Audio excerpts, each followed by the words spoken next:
A presença africana na memória de Lisboa. Da presença silenciosa dos escravos negros em Portugal ao longo da história, quando eram chamados negros de ganho. Esta apresentação PowerPoint usa o texto de autoria da intelectual e deputada portuguesa Helena do Rego da Costa Salema Roseta, apresentada na Assembleia Municipal de Lisboa em 23 de junho de 2015, na cidade de Lisboa.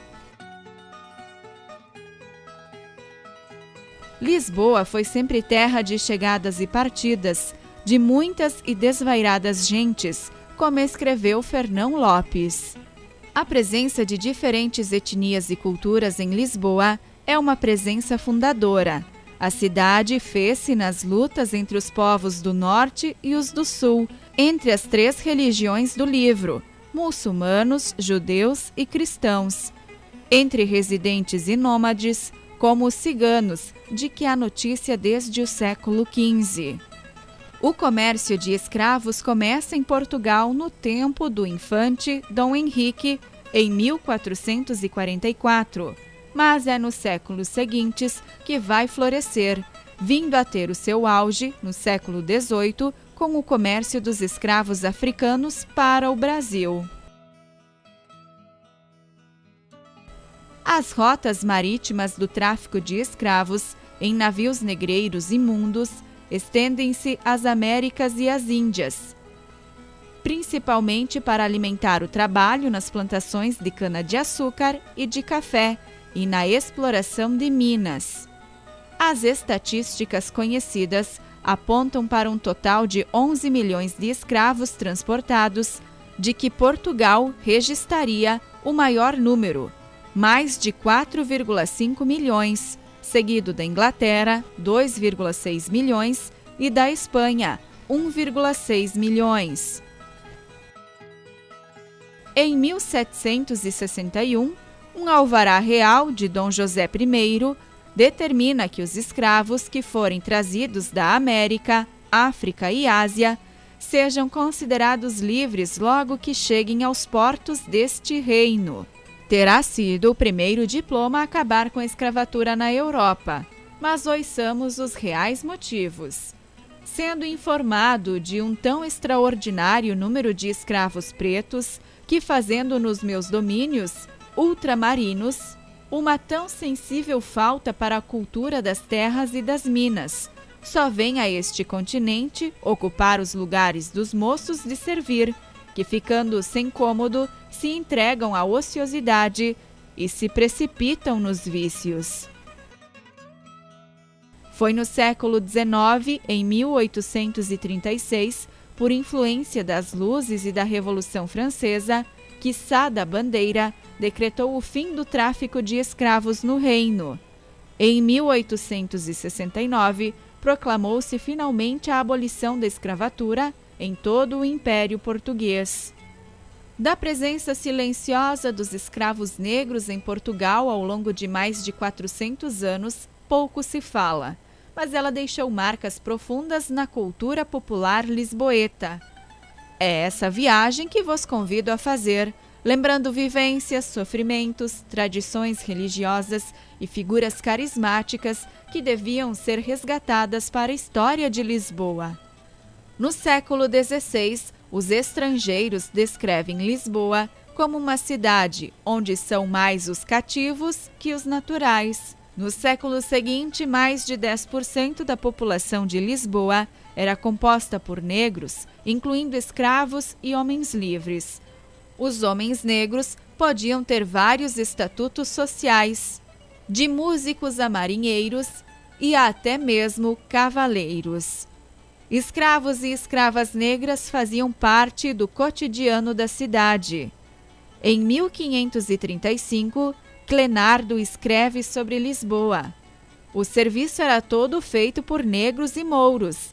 Dificilmente se encontrava casa sem criada escrava, que ia às compras, lavava a roupa e acarretava a água e fazia os despejos. A cidade não dispensava os escravos para sua manutenção. Em 1744, o Senado de Lisboa dispôs que cada bairro ou rua tivesse um certo número de pretas, a fim de conduzirem à praia essas imundícies. Outra figura cotidiana era o preto caiador. Juntavam-se no rócio à espera de fregueses ou cirandavam pela cidade juntamente com as vendedoras de tremoços, mexilhão e fava rica. Caiador foi também o pai Paulino, uma das figuras populares e carismáticas de Lisboa, que desembarca no Mindelo, vindo do Brasil com as tropas liberais de Dom Pedro IV. Sobreviveu à guerra entre liberais e miguelistas. E até ao fim de sua vida, era visto no rócio, com sua farda militar, contando as façanhas dos bravos de Mindelo. Foi retratado por Bordalo Pinheiro. A posse de um ou mais escravos negros era também um bom negócio. Para além do serviço doméstico, era um meio de obter rendimento extra através de seu emprego em serviços ou pequenos comércios ambulantes, cujo lucro vertia para os donos. Eram os chamados negros de ganho, que existiam na cidade de Lisboa desde o século XVI. No Mocambo, bairro criado por Alvará Régio no final do século XVI, hoje Madragoa, misturavam-se negros e pescadores, além das religiosas de vários conventos. Terá tido, segundo Júlio Castilho, uma importante ocupação de escravos africanos. Restou apenas uma travessa do Mocambo, mais tarde Rua das Trinas, onde existia o convento das Trinas do Mocambo, atualmente sede do Instituto Hidrográfico. Mocambo, que em Umbundo significa pequena aldeia, lugar de refúgio, pertence à esfera das línguas de Angola. É o único caso conhecido na Europa de um bairro inteiro com o nome africano, hoje desaparecido da toponímia de Lisboa. O escravo africano estava integrado na paisagem urbana de Lisboa, mas havia um traço que o distinguia. Ao passo que os portugueses, por gravidade, andam sempre tristes e melancólicos, não usam rir, nem comer, nem beber, com medo de que os vejam. Os escravos mostram-se sempre alegres, não fazem senão rir, cantar, dançar e embriagar-se. Anônimo italiano, 1578 a 1580. Aos escravos não era permitida qualquer representação perante a sociedade. A forma que encontraram para se organizar foi criar irmandades religiosas ou confrarias, formadas por escravos ou forros, mas com identidade marcada pela cor da pele. Na igreja de São Domingos, perto do Rócio, funcionou a confraria de Nossa Senhora do Rosário dos Homens Pretos de Lisboa, que angariava fundos para comprar a alforia ou liberdade dos seus membros. Na Igreja da Graça ainda hoje se pode ver o altar da confraria Nossa Senhora do Rosário dos Homens Pretos de Lisboa, com os seus 4 santos negros. Trata-se do Santo Antônio de Noto, São Benedito de Palermo, Santo Elesbão, que era escravo, e Santa Ifigênia. Santo Antônio de Noto, o Categeró, e São Benedito de Palermo, ambos sicilianos descendentes de escravos, foram venerados desde meados do século XVI. Santo Elesbão, século VI, e Santa Ifigênia, século I, eram oriundos da Etiópia, conhecidos e venerados em particular na Andaluzia. O seu culto terá sido introduzido em Portugal na primeira metade do século XVIII. As confrarias e irmandades organizavam peditórios regulares para as festas de Nossa Senhora de Atalaia, de que os negros eram os grandes animadores, deslocavam-se de casa em casa tocando música e exibindo um menino Jesus negro. Como negra era a imagem de Nossa Senhora da Atalaia, por ser a Virgem Maria natural da Etiópia. Na procissão de Corpo de Deus, iam sempre os pretos de São Jorge, que lembrava o orixá da guerra e dos metais.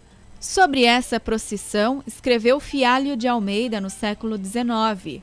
Nesse dia, Lisboa era deles, e não havia ninguém que, ao ver passar na procissão, cruzes sem conta, padre às grosas e irmãos do Santíssimo aos milhares, não exclamasse com impaciência para os lados: "Que estopada! Tomará cá os pretos!" Nos teatros, desde a Maria Parda de Gil Vicente, mais tarde nos Estremezes das Touradas, nas comédias, nos espetáculos de feira e nas revistas do ano, a presença de personagens negros era uma constante. Há mesmo uma tradição escrita de língua de negro que viria a dar origem no século XVIII a uma literatura popular absolutamente original, os almanaques de prognóstico, de que o mais conhecido é Os Preto Astrólogo, surgido depois do terremoto de 1755.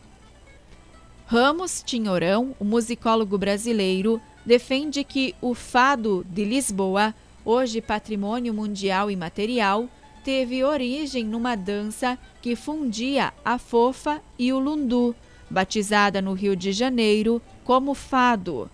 A fofa era uma forma de dançar do tipo morna, muito popular em Lisboa pelo século XVII. Foi banida por ser considerada escandalosa.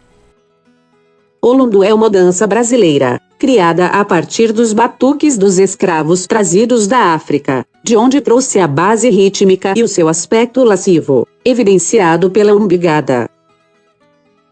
Se o fado passou do escuro das tabernas para as luzes dos salões, o mesmo não aconteceu com muitas das formas de vida e cultura dos escravos africanos. O fim da escravatura não pôs fim à discriminação e a formas de racismo que ainda persistem. Resgatar as tradições culturais africanas perdidas é uma forma de afirmar as origens sem preconceitos nem medo, fazendo das raízes uma nova força de afirmação no mundo global. Imagem da cola, São João, da Cova da Moura, patrimônio cultural e material nacional, a desfilar em Lisboa. A memória dos mais velhos é sempre fonte de sabedoria e experiência. Transmiti-la é garantia de salvaguarda da identidade, pois comunidades sem passado são comunidades sem futuro. Temos de fazer da cultura proibida um patrimônio estimado. Temos de resgatar na toponímia da cidade a memória dos nomes e das tradições africanas em Lisboa. O que persistiu são lembranças de dor e sofrimento. Novas e velhas formas de xenofobia estão aí todos os dias, na Europa, em Portugal, em Lisboa. Temos de nos abrir a quem chega. Temos de lutar por um presente e um futuro em que todos possam partilhar as suas diferenças sem humilhações nem desigualdades.